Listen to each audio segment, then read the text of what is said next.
Mantic Universe podcast. So much universe, so little time.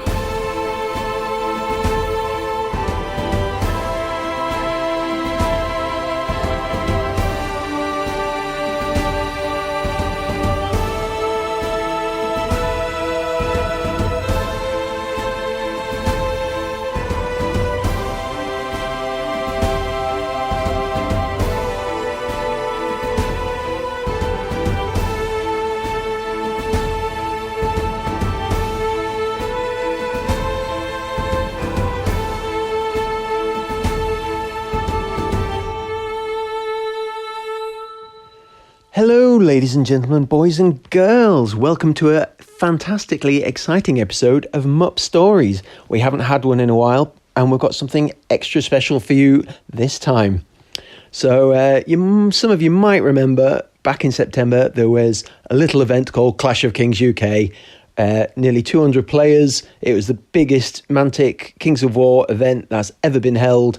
And when I was looking through the lists of people who were going to be playing there, I saw the name James Dunbar come up. So you might know James. He's done the fantastic Claws on the Plane book for Mantic, and that came out in the spring. I've read it. It's great. Go out and buy it. And also, there's another writer on the list, and that was D.R. Chester, which is me. It's a pen name, which is awfully confusing when you're all wanting to work out who's actually writing what. But nevertheless, we had two authors in the same room with armies, and I thought it was too much of a good opportunity to pass up that we should play each other. So I had a little word with Steve Hildrew, and he got us on the live stream on Table 1, author, a celebrity deathmatch. Now, James brought his orcs, and I brought my brand new Ratkin army. So if you want to watch that game, you can see it on the live stream. It's on Steve Hildrew's Death by Dragons YouTube channel. You can hear all the commentary. Fantastic list of well-knowledgeable people telling us exactly what we were doing wrong and when we did it wrong. But me and James then got together and we wrote a short story based on the events in the battle. And here it is, recorded for your audio pleasure. So without any more of me talking nonsense, here is Caught in the Teeth by D.R. Chester and James Dunbar. Snackrit dug her nail into her back teeth and dug around furiously. She caught something and scraped it out, inspecting the lump of gristle and fur perched on the end of her finger. It was a sizable chunk, but she could still feel something back there, stuck between her teeth. She had another go, widening her jaws as far as she could to get a better angle, but it somehow eluded her. The stinking little wretch had annoyed her in life, and now seemed intent on getting revenge by annoying her in death, too. Prattling on about orcs, as if she cared. She almost felt like vomiting him up, just so she could stamp on him and kill him twice. But then she'd just be hungry again. She'd have to eat something else, and the throne room was suspiciously quiet. Where was everyone? Her contemplation was neatly interrupted by a scuttling noise from the cave entrance, closely followed by the speedy appearance of one of her brood daughters. She recognised her, but couldn't recall her name. She, at least, was a lot bigger than the last one, a better meal by far, and she was still hungry. The brood daughter stayed a good distance away. She wasn't stupid, this one. Snackrit doubted she'd catch her. Now, where was her staff? She could maybe blast a foot off, maim it perhaps, before it got away. "Great Mother!" it exclaimed. "What?" sneered Snackrit, leaning forward menacingly in her throne. "There's a problem, Great Mother," winced the daughter, cringing back and clutching her tail for comfort. "A problem bad enough to bother me with?" The brood daughter clenched her teeth in an awkward smile. "There's orcs, Great Mother. A column of orcs marches in the up above." "And why would that bother me? They'll never find the burrow entrance, and it's the desert up there. A wasteland. Let them march by, or let them starve up there." Wise. Great Mother speaks wise words, but that's not the problem." "Then what is the problem?" sneered Snackrit. "It's mighty Scudgerluck. The demon spawn sniffed them coming. It has broken free of its chains." Snackrit snarled in fury. "We'll send out the hackpaws. Round it up. Get it back." "I already did, Great Mother." Then why are you bothering me? In Mighty Scuduloc's haste, it caused much damage. It broke the cages. The fiend has broken loose. The terrors, too. Snackrit let out a mighty roar, snatched up a random skull and hurled it at the brood daughter. Unfortunately, it missed and shattered behind her. Then send out the tunnel runners. Round them up. The brood daughter looked like she might burst her own tail. She was clutching it that tightly. Oh, he did. And then the enforcers round up a host of warriors to get them back too. So why, if there's an entire army retrieving my pets, are you bothering me? Because Mighty Scuduloc, in its fury to break free, it caused a rockfall. Loud, big dust. The orcs see, orcs come. Snackrit growled deeply, feeling the remains of the last messenger rumble in her belly, her armour rattling with its intensity. There was going to be a battle then. She lurched down the steps, scooping up her light stuff as she went, heading into the up above. Just for good measure, she blasted her annoying daughter's head from her stupid little shoulders. Beneath a blazing sun, in a land far from where their march began, the sand assailed them. It was everywhere, near as thick in the air as beneath their calloused feet, a heat-hazed cloud that clung to the trudging orc horde. There was no escaping it, not even amongst the dense patches of trees, if one could call them such. Green as they were, they had neither foliage below nor canopy atop their alien domes, their trunks swaddled in a phalanx of vicious spines, denying the succour of scant shade. Dunes buoyed and sagged, smooth contours in stark contrast to the high volumes of sheer rock prickling the horizon. Only the occasional strip of broken fence spoke to sentient life, long since gone. None among the orcs had ever known such a place. Few recalled how they got there. Surok, the savage iron, crudger of the orc horde, infamously known across the pillaged lands of their wake as the Rampager, could only summon flashes of memory, of images and smells. Of fields burning, settlements emptied as their people fled to the coast, of man-flesh replaced by brine, the swell of waves beneath stolen ships, of crashing against Stone Harbour, his axe hewing through ranks of dwarf stalwarts. The orcs had consumed whatever lay in their path, had toppled whatever construct stood in proclamation of settled life.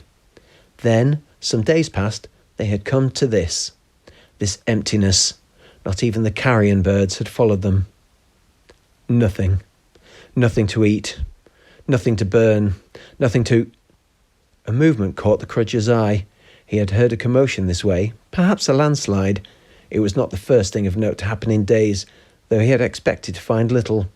Through the dust cloud, ahead to the right, a trio of rock columns seemed to wobble, illusion of the baking air. Or rather, one of them wobbled. The others... Surok's brow furrowed. It was as though they had limbs, and not just any limbs. They looked like... Snackrit stomped out of the rubble of the burrow entrance and headed towards the cacophony her minions were making, her tail causing a trail of dust clouds behind her as she lashed her tail against the ground in frustration. She scampered up a low hill for a better view and was immediately confronted by a column of orc infantry marching towards her. Miraculously, her brood had already formed some semblance of a battle line. The spears desperately trying to herd the demon spawn and a rat fiend on her left had formed up ready and let the great beasts go, free to attack the enemy at will. They had the scent of the enemy in their nostrils now, and there would be no point in even trying to restrain them. The demon spawn flicked out its great pinions and took to the air, the night terror and rat fiend quickly pacing after it. Snackrit realised quickly that she was right in the path of the encroaching army and chose discretion, shouting at Bone Cruncher, the mutant brute enforcer, to hold the centre. He was in command of the Hackpaws and a unit of the Tunnel Runners. They weren't proper Tunnel Runners, of course. She hadn't yet managed to acquire any of the spectacular contraptions. Instead, her shock troops had managed to violently commandeer some chariots from a goblin tribe. They would suffice for now, hopefully making a rueful mess of the orc front lines. The others were over to her right, alongside her shock troops, and behind them was possibly the safest place on the battlefield, so she made a quick dash over to join them as her army began to advance. The stupid orcs hadn't spread out. They had left some trolls out to the side. She would crush the even stupider stupid brutes and then take the orc column in the flank. Her pets would tear into the other flank as she would be victorious. All her brood needed to do was hold the line. Like, no! The shout came from up ahead, where the skulks had scouted the crest of the next dune. Surok saw the shape of his head skulk emerge, the obsidian-scarred orc gesturing wildly in what seemed to be every direction at once. Coming in from the sides! They're trying to encircle us! Surok's gaze snapped back to the rock columns. He saw a pair of enormous wings unfurl. Clarity, the furious clarity of a short and brutal life, roared through the Crudger's mind. He assessed the terrain. The dune ahead of the horde was flanked by a decrepit fence to its right, a dense thicket of the spine trees to his left. The Nor were fast. He could picture their hunching, skittering forms. They would surround his horde. So be it. Get the trolls to the left flank! Great axe into the trees! Barked the Crudger. The elite orcs pushed into the greenery, glaives and battle axes making short work of the spines in their path. Gauls, watch the right flank! The rest of you, get up on the hill! Drums! The war drums began to pound out a steady beat, pace increasing as the familiar bloodlust surged through the horde. The gods speak, cried Grib, skull-headed staff sweeping out beneath from under his azure cloak. They abhor the Nor. Surok ignored the magic-crazed orc. Flagger, he called. The orc bearing Surok's standard unrolled the yellow canvas, revealing the emblem of an axe head in stark black and white stitching. The flagger blew his war horn. Surok grinned. Hefting his double-headed great axe, he filled his lungs with sand-infested air. All right, you runts, it's time to rampage! The pale troll looked out across the sands. In the shadow of a rock column, a trio of chariots trundled towards the orcs' left flank. Each was drawn by a pair of moorbeasts, and their carriages bristled with blades and spearheads. The pale troll waited. He was used to waiting. In the lands he'd come from, before he was swept up by the wave of the horde, he'd wait in the river waters, wait until the humans trapped themselves on the narrow walkways.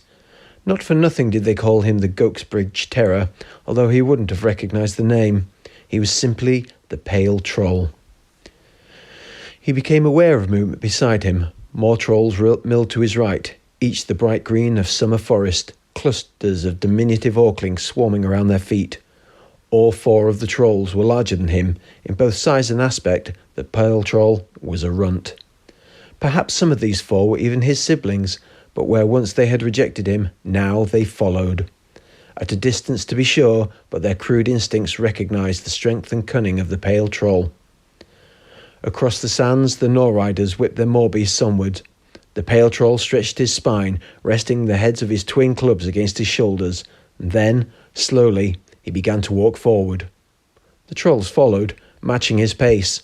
He saw a brutish Nor, almost as tall as he was, striding alongside the rolling wagons, urging them on. The riders whipped harder.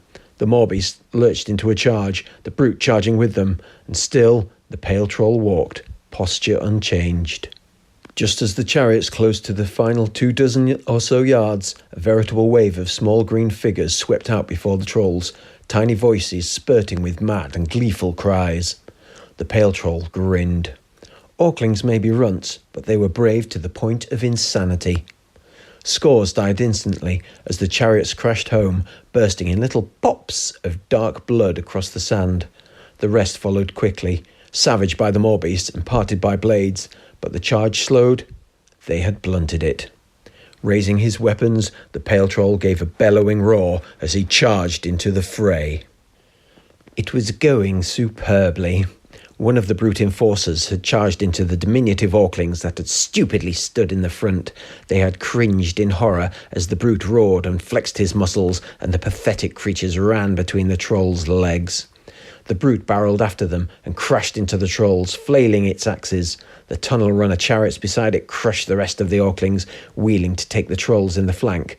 But the ugliest, weirdly palest troll she had ever seen left its stupid kin and piled into them, stopping them in their tracks.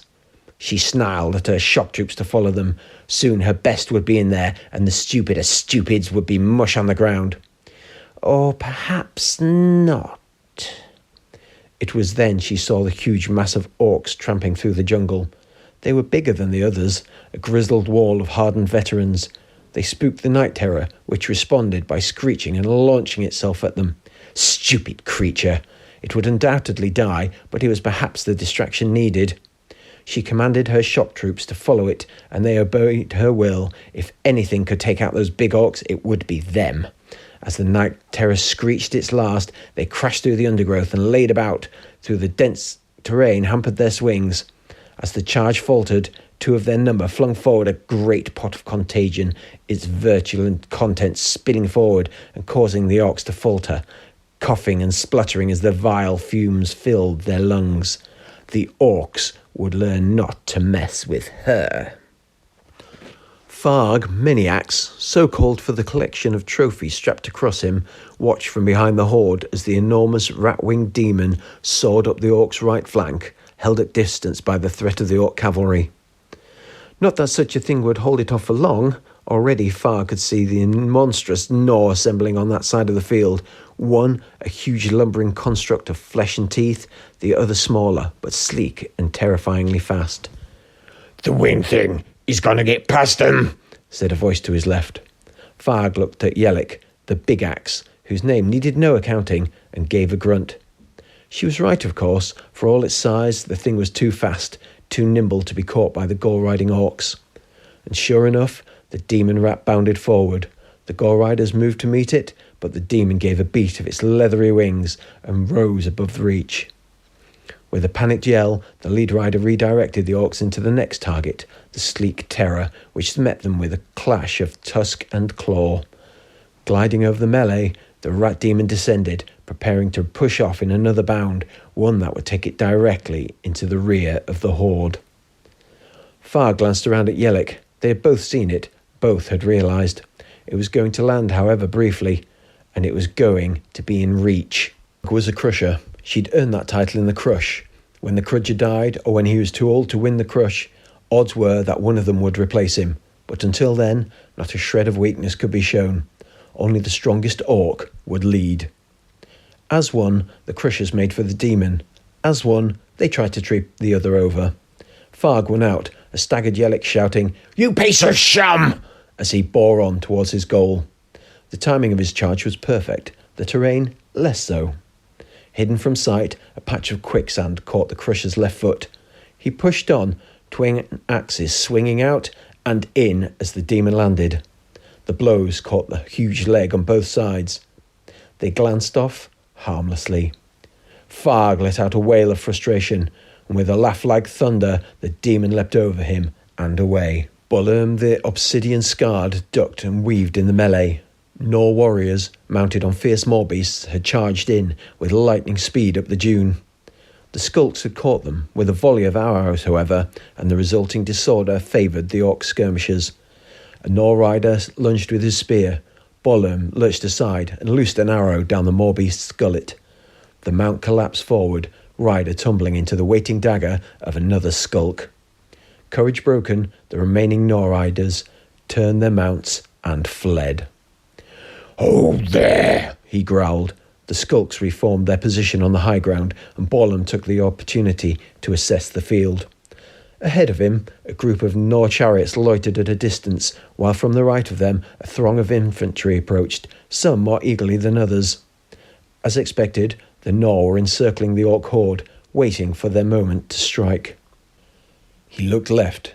The great axe had taken position among the spiny trees, arrayed against a formation of elite, glaive-wielding Nor.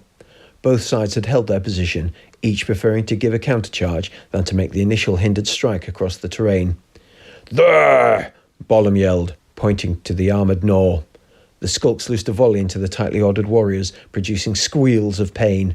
Before they could so much as set an arrow, however, the elite Nor, doubtlessly favouring a fight over yet another volley, charged into the waiting great axe. Bollam lowered his bow, savouring the carnage. It would be a tough fight, but the terrain gave solid anchor to the orcs. So long as they held their position, they would Charge! Charge him now! Rampage! Bollum groaned. Turning back towards the centre, he watched in frustration as the long axe, spurred by the Crudge's command, charged awkwardly over the ancient line of fence, an obstacle that should have favoured the Orc line, now hindering it as they made for the Nor rabble. The impact was predictable, and the two sides began to hack away at each other. Still, Bollum thought the long axe should win that fight eventually, if it was only a small band of... Realisation struck as the Nor chariot sped forward. The long axe had been baited out of position, their phalanx engaged and unable to fend off the oncoming wagons. The impact produced a sickening crunch, bone and stave alike shattering beneath the thundering charge. They've broken the line, thought Bollum. There would be no preventing the Nor onslaught now. But the long axe, who survived the impact, held. Roaring defiance, their ranks sundered, but unwavering all the same. That's it! Get him, you runts! Cried Shurok, charging past Bollum and down the dune, his double-headed axe cleaving the arm from a Nor charioteer. Bollum tasted magic and saw the God-speaker Grib chanting behind the long axe, the eye-holes on his skull-topped staff emitting a putrid green light. Whatever he was doing, it seemed to give yet more strength to the remaining long axe. Even so, the chariots continued to bore into them, and even so, by some unearned miracle, the Orcs held. Bollum hadn't seen such insane courage for a long time, not since the plains. Bollum cast off the distant memory. Signalling to his skulks, he unslung his axe and joined the fight. Snackrit took a moment to check on the centre of the field. Despite only a few Orc archers, they somehow released a furious flurry of shots which pincushioned the hackpaws, felling half their number. Rather than die where they were, they charged straight into the archers where they were hacked down. Stupid! The surviving couple turned their mounts and scarpered. The rest of the centre moved forward more cautiously, a small unit of spearmen luring the Orcs to charge before the tunnel runners and the rest of the spearmen piled in. The Orcs were torn to shreds, but miraculously they still held. How? And how dare they? Were they stupid? Couldn't they see they were beaten? Her troops should be carving through the Orc centre, but no matter how many were killed, they simply wouldn't run. Orcs weren't supposed to be that brave. Curses! Curses! Curses! Curses! Curses! The Orcs returned the charge, piling into the stalled line. Their fury was incredible as they rampaged into her troops. It was stupid! Stupid! Stupid! Stupid! The trolls by now had butchered her brute enforcer and had somehow managed to plough into the tunnel runners and smash them to kindling. More stupid! Everything was falling apart. Even her mighty shock troops were faltering against the big Orcs. Stupid! There was nothing else for it. She would have to show them how it was done. She saw the stupid Orcs with bows skulking around the edge of the woods and threatening the flank of her shock troops. Nobody sneaks upon the ratkin. She raised her blightstaff and blasted them with a surge of power. It instantly melted green flesh from bone, and she watched them dissolve. The rest ran away awkwardly as their bodies came apart. That was more like it. She raised her staff to the sky and screeched her triumph. Her army was crumbling, but the Orcs could not stand against her. She was so triumphant, in fact, that she entirely failed to notice the rather large Orc axe swinging straight for her neck. With a mighty overarm swing, Shurok brought his battle axe down on the final Nor chariot, the blade smashing clean through the wood and into the blood-soaked ground, its impact shattering the wagon's frame. The surviving rider leapt from the wreckage and proceeded to hightail it across the sands. Prizing his axe from the mulch, the Crudger surveyed the field.